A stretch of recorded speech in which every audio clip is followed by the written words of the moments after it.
يا مساء السعادة على متابعيني الحلوين، كل سنة وانتم طيبين.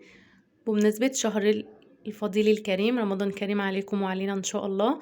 النهاردة ان شاء الله هنعمل مع بعض تحلية سريعة لبعد الفطار. هنعمل المهلبية بالنشا. مكوناتنا معانا رتل من اللبن 4 كوبايات ونص، ومعانا 4 معالق كبار من النشا، 4 معالق سكر كبيرة، باكو فانيليا. تعالوا نشوف هنعمل ايه. ده رتل من الحليب، طبعا انا لسه غليته خلاص وطفيت عليه.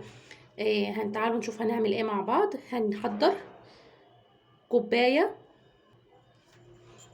معانا كوبايه اهو، هنحط فيها نص كوبايه لبن او ميه اللي تحبيه عشان ندوب فيه النشا كويس جدا.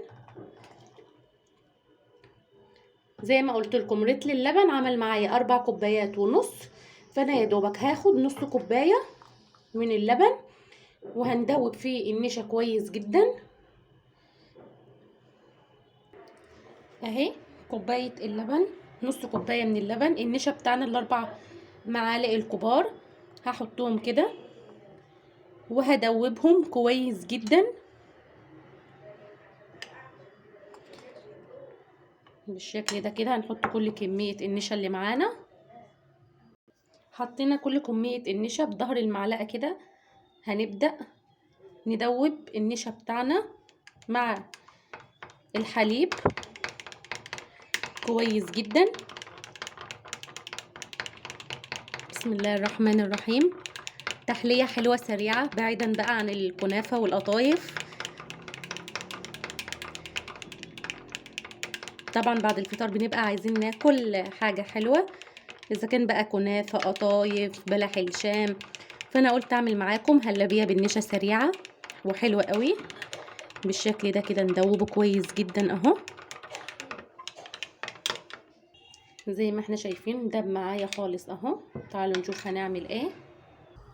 ولعت على اللبن بتاعي، هضيف ال4 معالق سكر الكبار وهدوبهم كويس جدا لحد ما اتاكد ان السكر داب معايا تماما بالشكل ده كده. نفضل نقلب بالشكل ده كده، نقلب لحد ما نتاكد ان السكر خلاص داب معايا كويس جدا.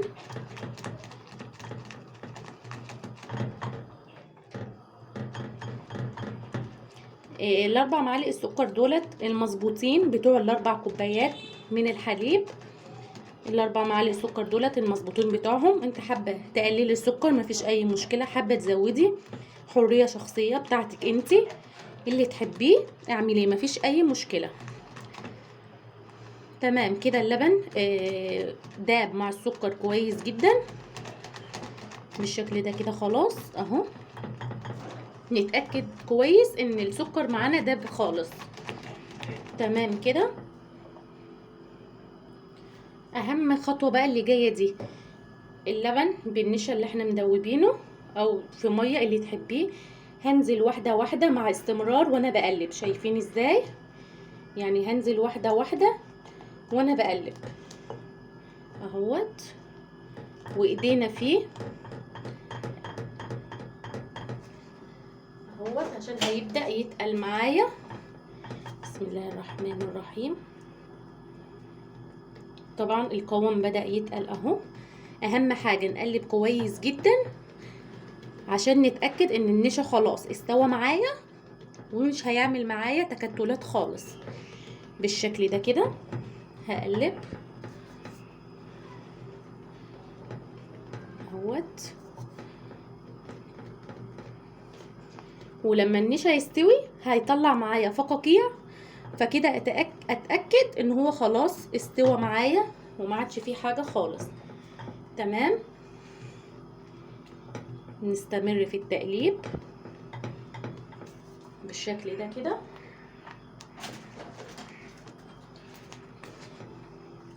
شايفين زي ما قلت لكم معايا هضيف باكو الفانيليا اختياري. حابه تحطي فانيليا مفيش اي مشكله، مش حابه مفيش مشكله خالص بالشكل ده كده. زي ما قلت لكم نستمر في التقليب عشان ما تكلكعش معايا. شايفين القوام؟ هي كده تمام التمام ومظبوطه زي ما قلت لكم اهو. طلعت فقاقيع، يبقى احنا كده ماشيين صح. هنطفي عليها طبعا اهوت، ندي كمان تقليبتين كده كويسين. شايفين؟ وهنطفي عليها. تعالوا نشوف هنقدمها في ايه. المهلبيه بتاعتي اهي، هبدا هحطها في البولات. بسم الله الرحمن الرحيم بالشكل ده كده. طبعا احنا شايفين القوام عامل ازاي ما شاء الله اهوت. هقدمها في كل البولات وارجع لكم. زي ما احنا شايفين كده قدمناها في البولات بالشكل القمر ده كده. طبعا حابه تحطي زبيب وجوز مفيش اي مشكله حطي، مش حابه مفيش داعي. انا هحط شويه من الجوز كده، مش هكتر كده. بجد تحليه حلوه قوي وسريعه وهتعجبكم بالشكل ده كده.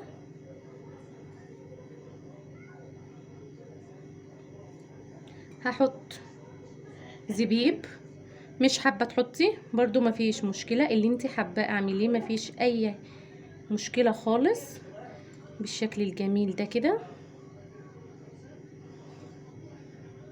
اهوت.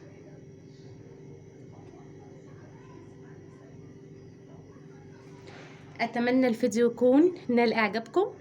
ما تنسوش الاشتراك في القناه وتفعيل الجرس عشان يوصل لكم مني كل جديد.